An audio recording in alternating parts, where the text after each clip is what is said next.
Hello good morning everyone.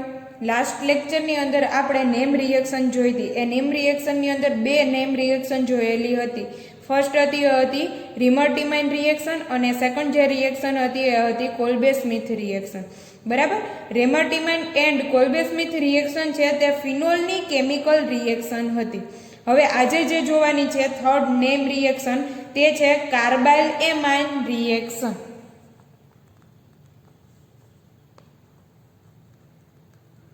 Carbyl amine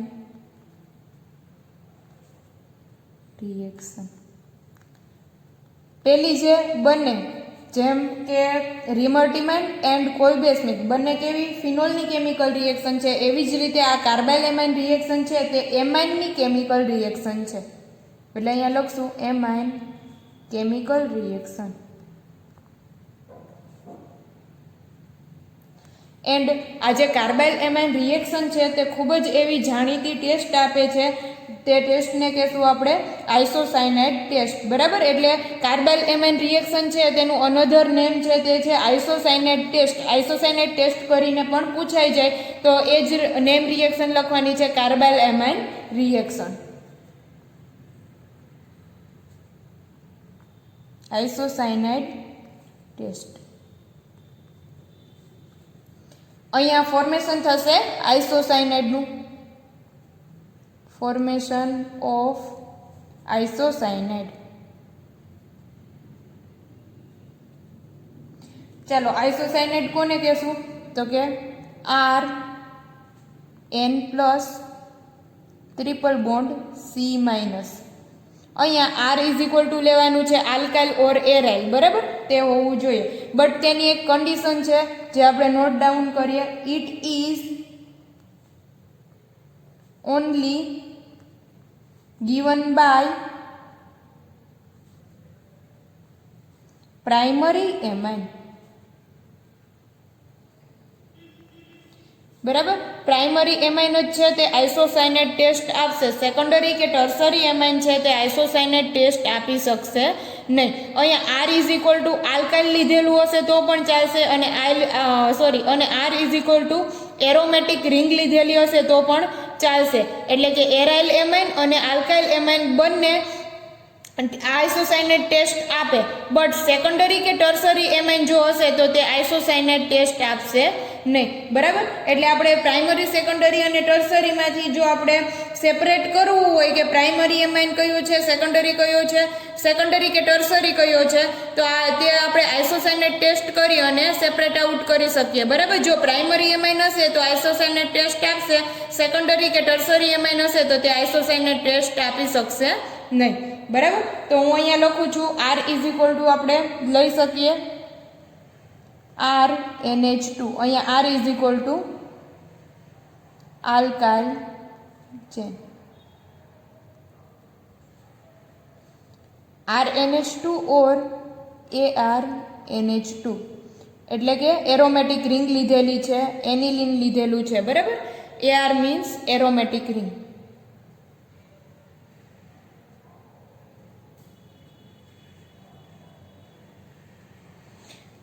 અહીંયા primary amine હોવું જરૂરી છે, NH2 હોવું જરૂરી છે. R is equal to alkyl chain હશે તો પણ આઇસોસાયનાઇડ ટેસ્ટ આપશે. જો એરોમેટિક રિંગ હશે તો પણ તે આઇસોસાયનાઇડ ટેસ્ટ આપશે. પછી સેકન્ડ પોઈન્ટ આપણે એ નોટ ડાઉન કર્યો કે આપણે આઇસોસાયનાઇડ ટેસ્ટ છે તે પ્રાઇમરી, સેકન્ડરી કે ટર્સરી જે એમાઇન છે તેને સેપરેટ આઉટ કરવા માટે થાય. એટલે અહીંયા લખશું primary and secondary or tertiary amine. Primary and secondary tertiary એટલે આ બંને એક સાથે અને પ્રાઇમરી એક સાથે. બરાબર. આ બંને જો સેકન્ડરી કે ટર્સરી હશે તો તે ટેસ્ટ નહીં આપે. એટલે આ બંનેનું સેપરેશન કરી શકશે. બરાબર. Amine separate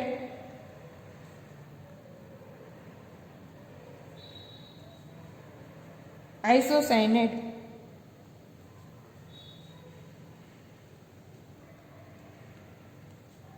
test. Primary amine હશે તો તે ટેસ્ટ આપશે એટલે સેપરેટ થશે. જો સેકન્ડરી કે ટર્સરી હશે તો તે આપશે નહીં. બરાબર. એટલે સેપરેટ કરવા માટે આઇસોસાયનાઇડ ટેસ્ટ યુઝ થશે, પ્રાઇમરી છે કે સેકન્ડરી કે ટર્સરી છે તે. ચાલો તો ટેસ્ટ જોશું કઈ રીતની રિએક્શન થશે. તો અહીંયા લેવાનું છે RNH2 reaction primary amine. Primary એમાઇનની રિએક્શન કરાવશું ક્લોરોફોર્મ સાથે CHCl3.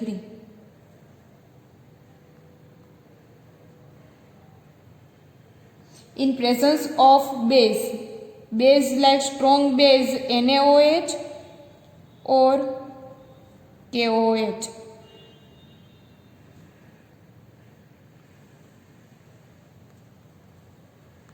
હીટિંગ આપશું.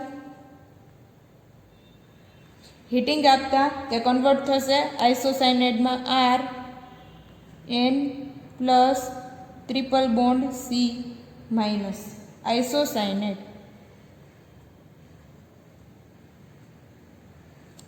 એન્ડ સાઇડ પ્રોડક્ટ મળશે 3 moles of NaCl.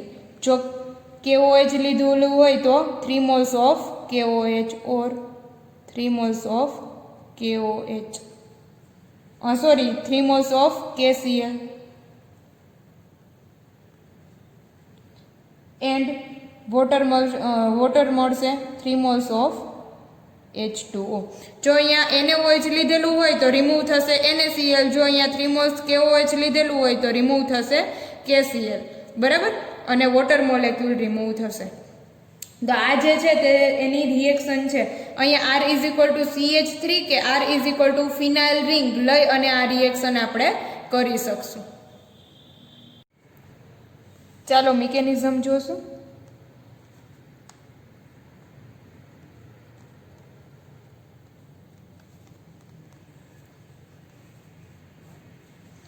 Mechanism step 1. અહીંયા ક્લોરોફોર્મ રિએક્ટ કરશે બેઝ સાથે. બેઝ લીધેલો છે like strong base NaOH or KOH. તો ક્લોરોફોર્મ ડ્રો કરશું CH Cl3 Cl Cl Cl.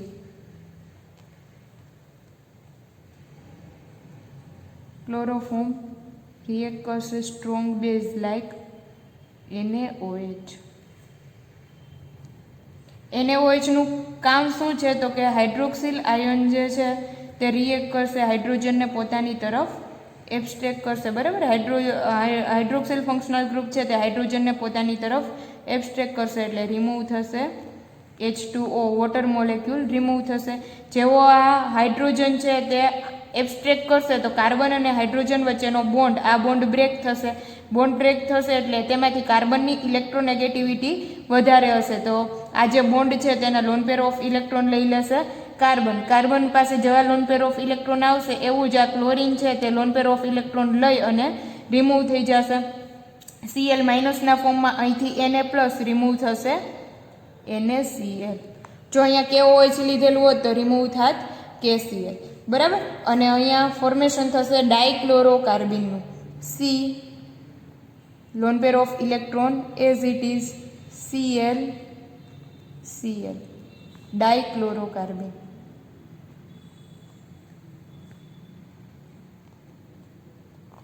આ ડાયક્લોરોકાર્બિન છે તેનો નેચર કેવો છે તો કે behave as a electrophile, electrophilic nature છે.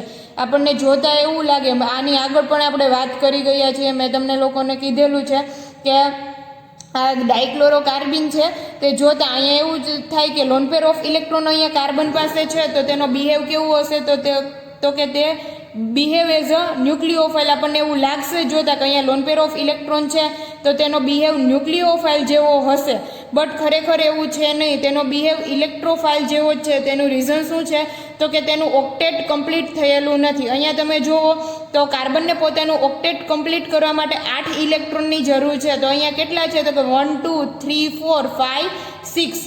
બરાબર, તેનું ઓક્ટેટ કમ્પ્લીટ કરવા માટે 2 ઇલેક્ટ્રોનની જરૂર છે. એટલે આ બિહેવ કરશે as a electrophile, electrophilic nature. ડાયક્લોરોકાર્બનનો નેચર ઇલેક્ટ્રોફાઇલ જેવો છે, બરાબર. તો હવે સેકન્ડ સ્ટેપ 2 ની અંદર પ્રાઇમરી એમાઇન આવશે. પ્રાઇમરી એમાઇન રિએક્ટ કરશે ડાયક્લોરોકાર્બન સાથે. આને લોન પેર ઓફ ઇલેક્ટ્રોનની જરૂર છે, પ્રાઇમરી એમાઇન પાસે છે, તે ડોનેટ કરશે અને બોન્ડનું ફોર્મેશન કરશે RNH2. Loan pair of electron as it is CCl. આ શું કરશે તો કે loan pair of electron donate કરશે અને તેની સાથે બનાવશે બોન્ડ. આગલા સ્ટેપમાં લખશું RN. Loan pair of electron donate કર્યા છે, 2 હાઇડ્રોજનથી બોન્ડ બતાવી દઉં છું, hydrogen loan pair of electron donate કર્યા એટલે એની ઉપર ચાર્જ કેવો આવશે? પોઝિટિવ. ડોનેટ કરી અને બોન્ડ બનાવ્યો છે કોની સાથે? કાર્બન સાથે. તેની ઉપર ચાર્જ કેવો છે તો કે લોન પેર ઓફ ઇલેક્ટ્રોન પડ્યા છે એઝ ઇટ ઇઝ એટલે નેગેટિવ ચાર્જ Cl. બરાબર. હવે પછીના સ્ટેપની અંદર એડ કરશું. અહીંયા આપણે NaOH લીધેલું છે બેઝ તરીકે, તો અહીંયા એડ કરશું NaOH. NaOH નું કામ શું છે તો કે હાઇડ્રોક્સિલ આયન જે છે તે શું કરશે તો કે એસિડિક હાઇડ્રોજનને બહાર કાઢશે, બરાબર. એટલે અહીંથી આ લોન પેર ઓફ ઇલેક્ટ્રોન હાઇડ્રોજનને ડોનેટ કરી હાઇડ્રોજનને પોતાની તરફ એબ્સ્ટ્રેક્ટ કરશે. એસિડિક હાઇડ્રોજનને બહાર કાઢવાનું છે કામ બેઝનું, એટલે રિમૂવ થશે H2O, વોટર મોલેક્યુલ રિમૂવ થશે. તો આ જે નાઇટ્રોજન અને હાઇડ્રોજન વચ્ચે જે બોન્ડ છે તેના લોન પેર ઓફ ઇલેક્ટ્રોન કોણ લઈ જાય? નાઇટ્રોજન. તે નેગેટિવ ચાર્જમાં કન્વર્ટ થાય, નેગેટિવ ચાર્જ કન્વર્ટ થશે ડબલ બોન્ડમાં. એટલે અહીંથી અહીંયા આ જે બોન્ડ છે તેના lone pair of electron nitrogen લઈ અને અહીંયા બોન્ડનું ફોર્મેશન કરશે. એટલે સીધું બતાવું છું કે અહીંયા ડબલ બોન્ડનું ફોર્મેશન થયું. જેવું અહીંયા બોન્ડ બનશે તો આ કાર્બનની વેલેન્સી વધી જશે, એટલે અહીંથી આ Cl છે તે રિમૂવ થશે. કારણ કે આ જે Cl છે તે ઇઝીલી રિમૂવ થઈ શકશે, બરાબર. ઇલેક્ટ્રોનેગેટિવિટી વધારે છે તેથી તે લોન પેર ઓફ ઇલેક્ટ્રોન લઈ અને ઇઝીલી રિમૂવ થઈ જશે. અહીંથી Cl માઇનસ, અહીંથી Na પ્લસ રિમૂવ થશે, NaCl બનશે RNH. Positive charge, double bond generate થયા, C માઇનસ Cl, બરાબર. આ રીતનું ફોર્મ થયું. ત્યાર પછી ફરીથી રિએક્ટ થશે NaOH સાથે. NaOH બેઝનો મોલેક્યુલ શું કરશે તો કે એસિડિક હાઇડ્રોજનને બહાર કાઢશે. અહીંયા હાઇડ્રોજનને પોતાની તરફ એબ્સ્ટ્રેક્ટ કરશે એટલે રિમૂવ થશે વોટર મોલેક્યુલ. આ જે બોન્ડ છે તેના lone pair of electron nitrogen લઈ જાય અને તે ટ્રિપલ બોન્ડની અંદર કન્વર્ટ થશે. એવો જ આ Cl છે તે લોન પેર ઓફ ઇલેક્ટ્રોન લઈને રિમૂવ થશે NaCl, બરાબર. અને ફોર્મેશન થશે RN plus triple bond C minus isocyanide, બરાબર છે. હવે અહીંયા તમને ખબર પડી કે NH2 હોવો, પ્રાઇમરી એમાઇન હોવો શું કામે જરૂરી છે? જો અહીંયા NH હોત અને ફંક્શનલ ગ્રુપ હોત R ડેશ, બરાબર, તો સેકન્ડરી એમાઇન થાત તે રિએક્ટ કરી શકત નહીં, બરાબર. તે ક્લોરિનના મોલેક્યુલ રિમૂવ થઈ શકત નહીં, એટલે તે આઇસોસાયનાઇડમાં કન્વર્ટ થાત નહીં. હવે આપણને ખબર કેવી રીતે પડે કે આ પ્રાઇમરી એમાઇન છે તો આઇસોસાયનાઇડ જનરેટ થયો છે કે નથી થયો? તો આઇસોસાયનાઇડ જ્યારે જનરેટ થશે ત્યારે તેની સ્મેલ છે તે ખૂબ જ ખરાબ આવશે, બરાબર. તેની ફોલ સ્મેલ હોય.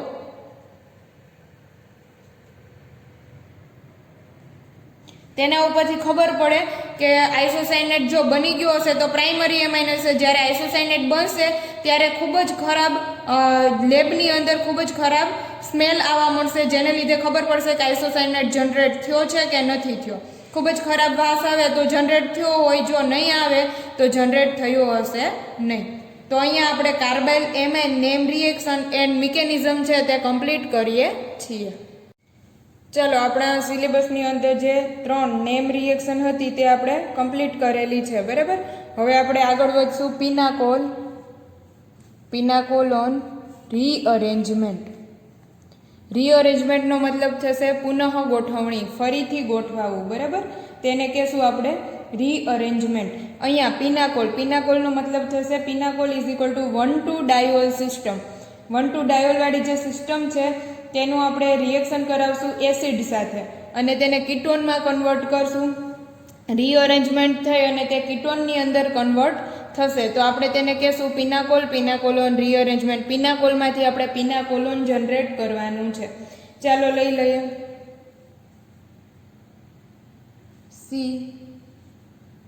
CH3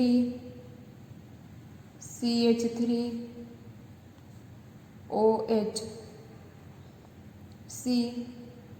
CH3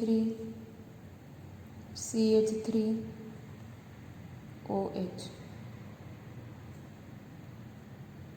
1,2 ડાયોલવાળી સિસ્ટમ છે તેને કહેશું પિનાકોલ.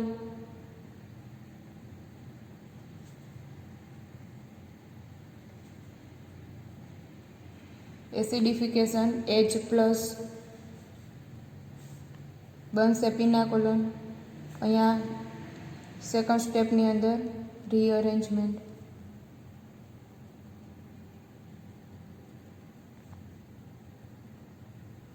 અને લાસ્ટ સ્ટેપની અંદર -H+ બનશે CH3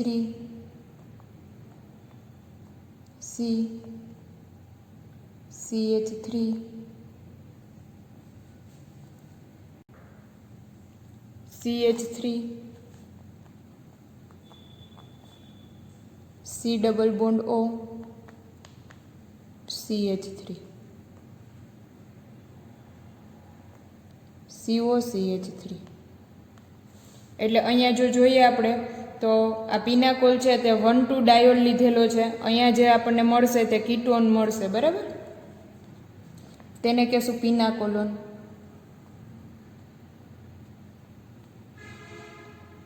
હવે અહીંયા આપણે બંને ફંક્શનલ ગ્રુપ સરખા લીધેલા છે આજુબાજુના કાર્બન ઉપર CH3 બરાબર.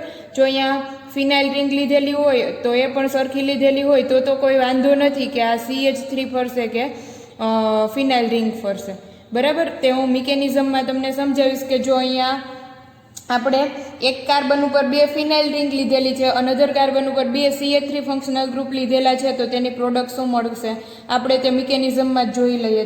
એટલે આપણે પહેલાં લખશું રિએક્શન CH3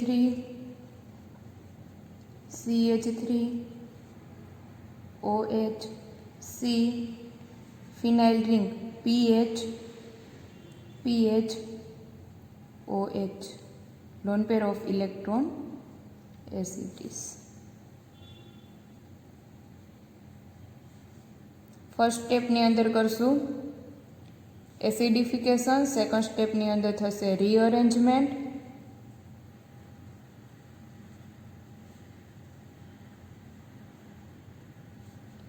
અને લાસ્ટ સ્ટેપની અંદર થશે H+ રિમૂવ થશે, બરાબર. તો બનશે phenyl ring PH CH3 C double bond O CH3. તેને પણ કહેશું પિનાકોલોન.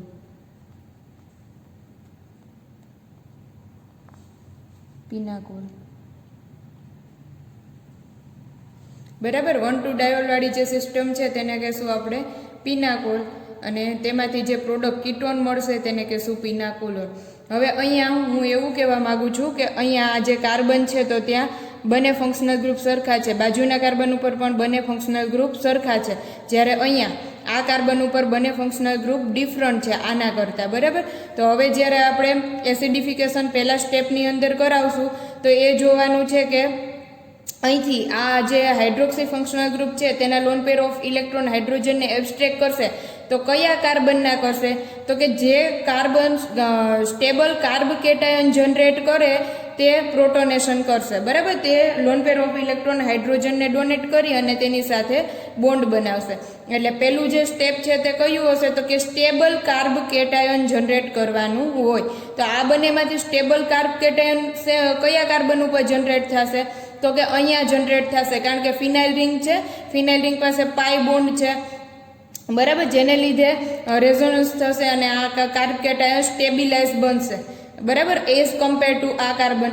અહીંયા શું છે તો કે બંને ફંક્શનલ ગ્રુપ સરખા છે, બંનેમાંથી કોઈ પણ એક હાઇડ્રોક્સી ફંક્શનલ ગ્રુપનું પ્રોટોનેશન કરાવી નાખીએ તો ચાલે, બટ અહીંયા એવું કરી શકીએ નહીં. બરાબર, આપણે જોવું પડે કે બંનેમાંથી સ્ટેબલ કાર્બ કેટાયન ક્યાં જનરેટ થશે તેનું જ આપણે પ્રોટોનેશન કરાવવાનું રહેશે. ચાલો જોઈ લઈએ mechanism.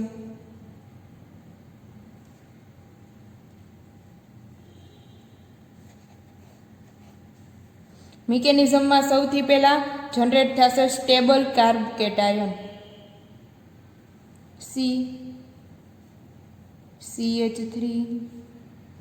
CH3 OH C phenyl ring PH OH.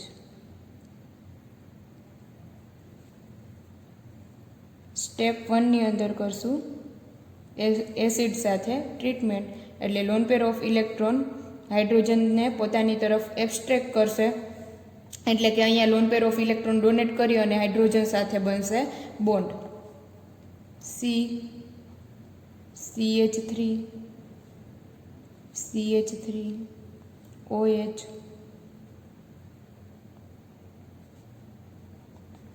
C OH loan pair of electron donate કરી અને હાઇડ્રોજન સાથે બોન્ડ બનાવ્યો એ OH. 1 loan pair of electron as it is hydrogen સાથે બોન્ડ બનાવ્યો છે ડોનેટ કરી, એટલે અહીંયા આવશે પોઝિટિવ ચાર્જ. બરાબર, ફિનાઇલ રિંગ. હવે અહીંયા જુઓ તો આ જે ઓક્સિજન ઉપર પોઝિટિવ ચાર્જ છે તે સ્ટેબલ રહી શકશે નહીં. બરાબર, એટલે કાર્બન અને ઓક્સિજન વચ્ચેનો બોન્ડ બ્રેક થશે. બોન્ડ બ્રેક થશે એટલે લોન પેર ઓફ ઇલેક્ટ્રોન કોણ લઈ જશે? ઓક્સિજન. જેની ઇલેક્ટ્રોનેગેટિવિટી વધારે હોય એ લોન પેર ઓફ ઇલેક્ટ્રોન લઈ જાય. તો અહીંથી ઓક્સિજન છે તે લોન પેર ઓફ ઇલેક્ટ્રોન લઈ જશે આ બોન્ડના. બરાબર, અને રિમૂવ થશે minus water H2O minus H2O. Water molecule remove થશે, બનશે CH3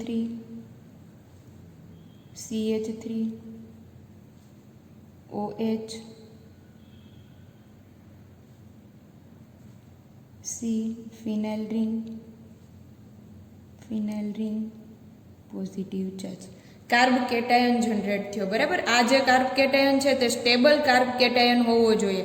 એટલે હું કહેતી હતી કે અહીંયા બરાબર કે અહીંયા જોવાનું છે, જો આ હાઇડ્રોક્સિલ ફંક્શનલ ગ્રુપ છે તે હાઇડ્રોજનનું જો પ્રોટોનેશન કરત, બરાબર, loan pair of electron donate કરી અને વોટર મોલેક્યુલ રિમૂવ કરત, તો અહીંયા કાર્બ કેટાયન જનરેટ થાત. આ કાર્બ કેટાયન છે તે લેસ સ્ટેબલ હોત એઝ કમ્પેર ટુ અહીંયા. બરાબર, કારણ કે બે ફિનાઇલ રિંગ અટેચ થયેલી છે, અહીંયા પાઈ બોન્ડની પ્રેઝન્સ છે એટલે રેઝોનન્સ થશે, રેઝોનન્સ થ્રુ સ્ટેબિલાઇઝ રહેશે. બરાબર, એટલે આ કાર્બ કેટાયન જે જનરેટ થયો તે સ્ટેબલ કાર્બ કેટાયન જનરેટ થયો. એટલે પહેલું સ્ટેપ શું હશે તો કે ફર્સ્ટ સ્ટેપમાં સ્ટેબલ કાર્બ કેટાયન જનરેટ કરવાનો રહેશે.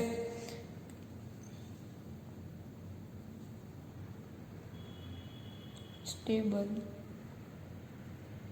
Carb cation generate.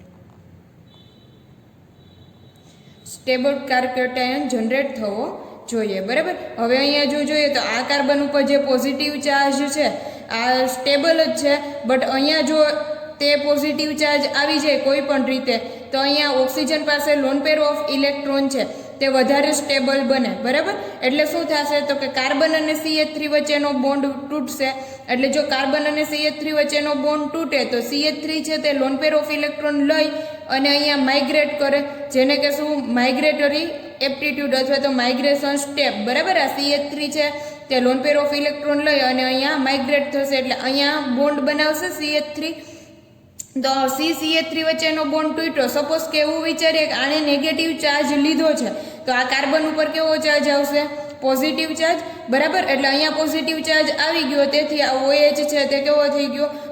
OH A loan pair of electron પોતાની તરફ ખેંચીને રાખ્યા, એટલે તે પોઝિટિવ ચાર્જ છે કાર્બ કેટાયન છે તે થોડોક વધારે સ્ટેબલ થયો. બરાબર, એટલે આગલા સ્ટેપની અંદર આવશે માઇગ્રેશન સ્ટેપ, જે પાછળના પેજ ઉપર આપણે લખીએ. ચાલો, એસિડિફિકેશન કરાવતા આપણને કંઈક આવું સ્ટેપ મળતું હતું. Carb cation stable carbocation generate થતો હતો. બરાબર. હવે જેમ કીધું તેમ આ માઇગ્રેટ થશે. સપોઝ કે કાર્બન અને CH3 વચ્ચેનો બોન્ડ તૂટશે એટલે આ નેગેટિવ ચાર્જ લઈ જાય છે અને તે આખું ગ્રુપ માઇગ્રેટ થશે, રીઅરેન્જ થશે. બરાબર. એટલે જ આ રિએક્શનનું નામ છે રીઅરેન્જમેન્ટ. રીઅરેન્જ થશે આખું ફંક્શનલ ગ્રુપ અહીંયા.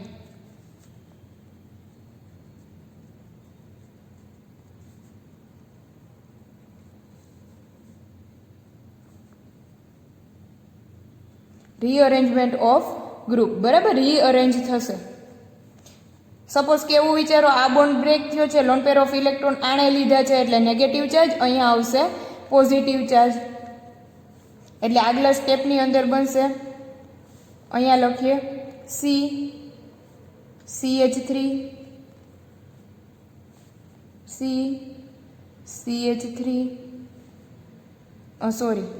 CH3 તો ફરી ગયો છે,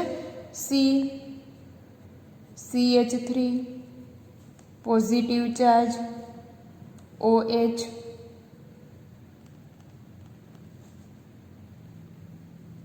C ફિનાઇલ રિંગ CH3. બરાબર. આ જે સ્ટેપ છે તેને કહેશું રીઅરેન્જમેન્ટ સ્ટેપ.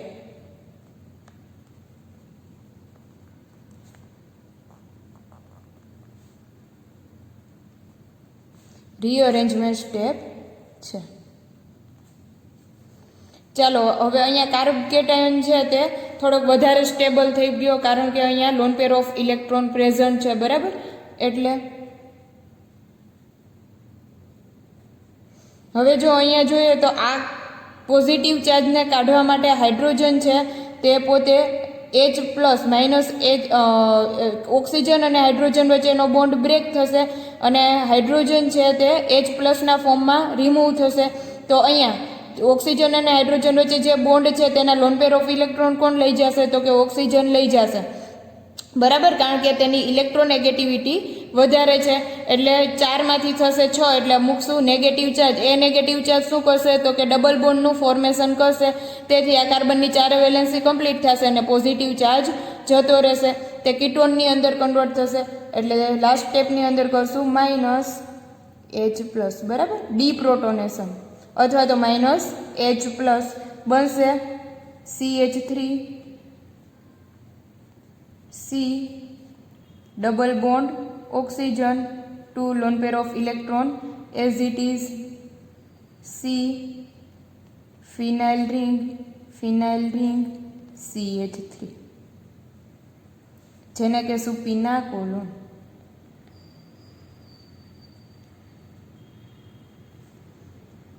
અહીંથી આ હાઇડ્રોજન અને ઓક્સિજન વચ્ચે જે બોન્ડ છે તે અહીંયા ડબલ બોન્ડમાં કન્વર્ટ થશે, અથવા તો અહીંયા loan pair of electron donate કરે એટલે નેગેટિવ ચાર્જ, એ નેગેટિવ ચાર્જ કન્વર્ટ થશે ડબલ બોન્ડમાં. બરાબર. તો આ રીતે રીઅરેન્જમેન્ટ થશે. અહીંયા આ સ્ટેપ ખાસ ઇમ્પોર્ટન્ટ છે રીઅરેન્જમેન્ટ વાળું. અહીંયા આ જે એન્ટી ફોર્મમાં અહીંયા જે કાર્બ કેટાયન જનરેટ થયો છે તેમાં તેની એન્ટી પોઝિશન ઉપર જે ફંક્શનલ ગ્રુપ છે તે માઇગ્રેટ થશે. આમાં પણ ખાસ જોવાનું છે કે માઇગ્રેટ કયું ફંક્શનલ ગ્રુપ થાય? તો કે અહીંયા જો ફિનાઇલ રિંગ આપેલી હોત અને CH3 આપેલું હોત તો ફિનાઇલ રિંગ માઇગ્રેટ થાત. બરાબર. જેનો માઇગ્રેટરી એપ્ટિટ્યુડ જાજો હોય તે માઇગ્રેટ થાય. ઠીક છે. તો અહીંયા હું લખું છું માઇગ્રેટરી એપ્ટિટ્યુડ.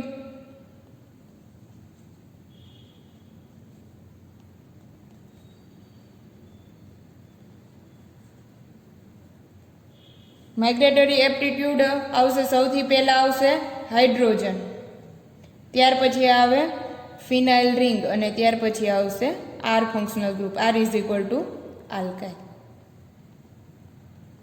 એટલે કે અહીંયા જો 2 ફિનાઇલ રિંગ હોત, અહીંયા CH3 અને 1 ફિનાઇલ રિંગ હોત. બરાબર.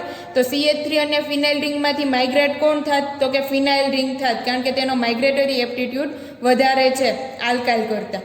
બરાબર. એટલે ફિનાઇલ રિંગ માઇગ્રેટ થઈ અને અહીંયા જાત. તો પ્રોડક્ટ કેવી બને? PH PH PH CO CH3. બરાબર. આ રીતની પ્રોડક્ટ ફોર્મ થાત. તો ચાલો અહીંયા રીઅરેન્જમેન્ટ જોઈ લીધી આપણે અને એની મિકેનિઝમ જોઈ લીધી છે. બરાબર. તો એક એક્ઝામ્પલ કરી નાખીએ. ચાલો લઈ લઈએ.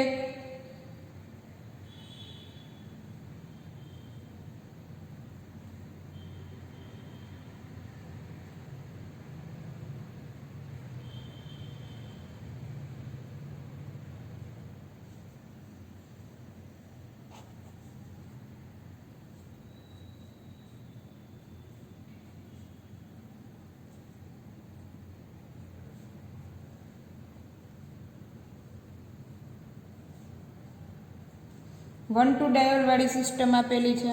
સપોઝ કે અહીંયા હાઇડ્રોક્સિલ ફંક્શનલ ગ્રુપ છે, અહીંયા પણ હાઇડ્રોક્સિલ ફંક્શનલ ગ્રુપ છે. બરાબર. તો અહીંયા 1,2 ડાયોલવાળી સિસ્ટમ છે એટલે આ થશે પિનાકોલ. આપણે સૌથી પહેલાં શું કરશું તો તે કરશું આપણે તેનું એસિડિફિકેશન. બંને રિંગ સરખી છે, કોઈ પણ એકનું આપણે કરાવી નાખીએ પ્રોટેનેશન. સપોઝ કે આનું હું કરાવું છું, બરાબર. તો અહીંથી વોટર મોલેક્યુલ રિમૂવ થશે. વોટર મોલેક્યુલ રિમૂવ થશે એટલે અહીંયા કાર્બન ઉપર ચાર્જ આવશે પોઝિટિવ. અહીંયા કરી નાખીએ -H2O અને આગલું સ્ટેપ લખીએ.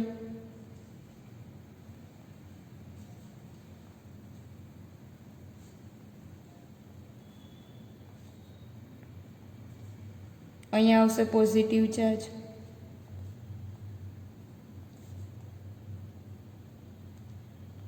અહીંયા છે OH. બરાબર. હવે આ પોઝિટિવ ચાર્જને કોઈ પણ રીતે આ કાર્બન ઉપર લઈ આવવો છે કારણ કે તેની સ્ટેબિલિટી વધે. એટલે આપણે શું કરશું તો કે એની એ કાર્બનની સાથે જે અટેચમેન્ટમાં હશે તેનો બોન્ડ તોડવાનો, કાં તો આ બોન્ડ તોડો કાં તો આ તોડો. સપોઝ કે હું આ બોન્ડ બ્રેક કરું છું, અહીંથી આ બોન્ડ બ્રેક થયો, આ બોન્ડ બ્રેક થશે એટલે આ કાર્બન ઉપર ચાર્જ આવશે પોઝિટિવ. આપણે એવું વિચારીએ કે આ CH2 એ નેગેટિવ ચાર્જ લઈ લીધો છે, તો એ નેગેટિવ ચાર્જ ક્યાં બોન્ડ બનાવશે? અહીંયા. આ નેગેટિવ ચાર્જ શું કરશે તો કે આ બોન્ડ બ્રેક થયો એટલે આણે શું કર્યું? નેગેટિવ ચાર્જ લઈ લીધો. આ નેગેટિવ ચાર્જ શું કરશે? અહીંયા બોન્ડ બનાવશે. તો આ કાર્બન ઉપર કેવો ચાર્જ આવશે? પોઝિટિવ. સપોઝ કે આ અહીંયા બોન્ડ બનાવશે, બરાબર. અહીંયા બોન્ડ બનાવે એટલે બનશે આ 1 2 3 4 5 6 મેમ્બર સાયક્લિક રિંગ જનરેટ થશે. Sorry,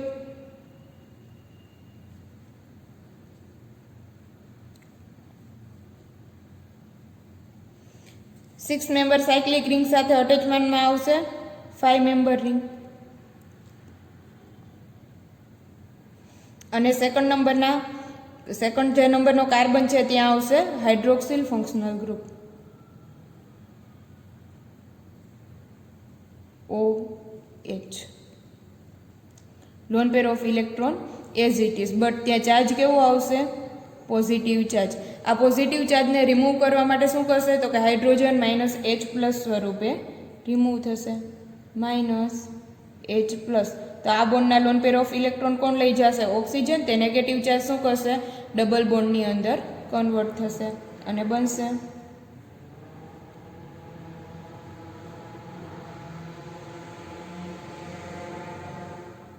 double બોન્ડથી oxygen. તો અહીંયા આપણે પિનાકોલમાંથી પિનાકોલોન જનરેટ કરેલું છે. ફરીથી એક વખત કહું છું, 1,2 ડાયોલવાળી સિસ્ટમ છે, બંને રિંગ સરખી છે, કોઈ પણ એકનું એસિડિફિકેશન કરાવી નાખીએ એટલે અહીંયા પોઝિટિવ ચાર્જ જનરેટ થયો. બરાબર. આ સ્ટેબલ છે બટ હાઈલી સ્ટેબલ. વધારે સ્ટેબલ બનાવવા માટે શું કરશું તો કે બાજુના કાર્બન ઉપર પોઝિટિવ ચાર્જ આવવો જોઈએ. એના માટે હું શું કરું તો કે આ જે કાર્બન છે અહીંયા પોઝિટિવ ચાર્જ લઈ આવવો છે, કાં તો આ બોન્ડ બ્રેક કરશું કાં તો આ બોન્ડ બ્રેક કરશું. બંનેમાંથી કોઈ પણ એક બોન્ડ બ્રેક કરી શકીએ. સપોઝ કે હું આ બોન્ડ બ્રેક કરું છું, અહીંથી બોન્ડ બ્રેક થતો હશે તો અહીંયા નેગેટિવ ચાર્જ કોણ લઈ જશે? આ CH2 માઇનસ જનરેટ થશે તો અહીંયા પોઝિટિવ ચાર્જ આવશે જે મેં અહીંયા મૂકેલો છે. બરાબર. તો આ જે છે તે શું કરશે તો કે આની સાથે બોન્ડ બનાવશે. આ નેગેટિવ ચાર્જ અહીંયા બોન્ડ બનાવે. બોન્ડ બનાવશે એટલે કેટલા કાર્બન થયા તો કે અહીંથી જો કાઉન્ટ કરીએ તો 1, આ થશે 2, સેકન્ડ નંબરના કાર્બન ઉપર OH પોઝિટિવ ચાર્જ, 3 1 2 3 4 5 6. બરાબર. 6 મેમ્બર સાયક્લિક રિંગ જનરેટ થશે. જે 6 મેમ્બર સાયક્લિક રિંગ જનરેટ થઈ અહીંયા આની સાથે બોન્ડ બનાવશે જે બનાવ્યો છે એની સાથે અટેચમેન્ટમાં છે 5 મેમ્બર સાયક્લિક રિંગ. બરાબર. તો હવે પછી શું થશે તો કે -H+ કરશું એટલે તે કીટોનની અંદર કન્વર્ટ થશે. એટલે 1,2 ડાયોલમાંથી કીટોનમાં જે કન્વર્ટ કરવાનું સ્ટેપ છે અહીંયા ખાસ રીઅરેન્જમેન્ટ સ્ટેપ કયું આવશે તો કે આ જે છે ફરીથી ગોઠવાશે તેને કહેશું રીઅરેન્જમેન્ટ સ્ટેપ. અહીંયા આવશે રીઅરેન્જમેન્ટ સ્ટેપ. પહેલા સ્ટેપમાં એસિડિફિકેશન, સેકન્ડ સ્ટેપની અંદર રીઅરેન્જમેન્ટ અને થર્ડ સ્ટેપની અંદર -H+. બરાબર. જે પ્રોટોન છે તે રિમૂવ થશે અથવા તો ડીપ્રોટોનેશન પણ આપણે તેને કહી શકીએ. તો આ જે રીઅરેન્જમેન્ટ છે તેને કહેશું પિનાકોલોન રીઅરેન્જમેન્ટ.